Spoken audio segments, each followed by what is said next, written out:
mana.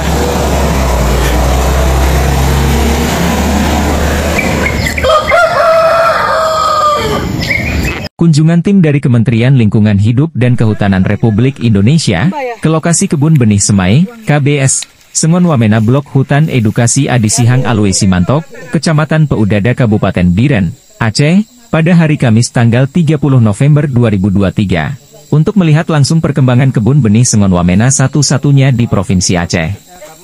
Mereka yang hadir ke lokasi KBS Sengon Wamena diantaranya, Periset Muda KLHK Ibu Profesor Liliana Baskorowati dari Balai Riset Inovasi Nasional, BRIN, Ibu Tias dari KLHK, Ibu Catrin Kepala Balai Pembibitan Tanaman Hutan, BPTH, Wilayah El Palembang, Bapak Eko Nurwijayanto, SHUT, MC Kepala Balai Pengelolaan Daerah Aliran Sungai, Bapdas, Kueng Aceh, Bapak Irsyad Fahrudin, SHUT, Kasih Evaluasi Bapdas Kueng Aceh dan Bapak Nurhan Nasution, SP.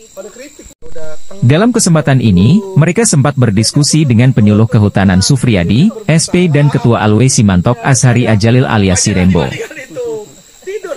Dalam kesempatan ini, mereka menyampaikan akan kembali lagi ke Alwe Simantok untuk melakukan verifikasi sertifikasi jernang Dragon Blood Alwe Simantok dan melakukan penelitian lebih jauh lagi tentang keunggulan jernang yang dibudidayakan di Alwe Simantok ini.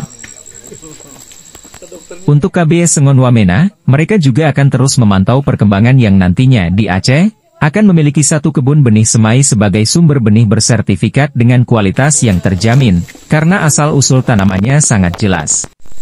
Dalam kunjungan ini, tim turut didampingi oleh Kepala BKPH Meuredu KPH 2 Aceh Bapak Jamaluddin, SHUT, dan PKSM Alwe Simantok diantaranya M. Nasir dan Marzuki, SHUT. Dari pedalaman Peudada, Alwe Simantok, penyuluh kehutanan, Sufriyadi Adisihang melaporkan.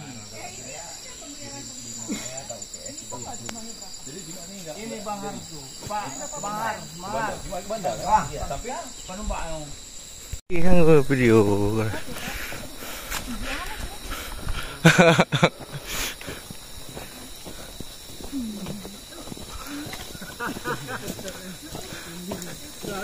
Pasti kau pakai.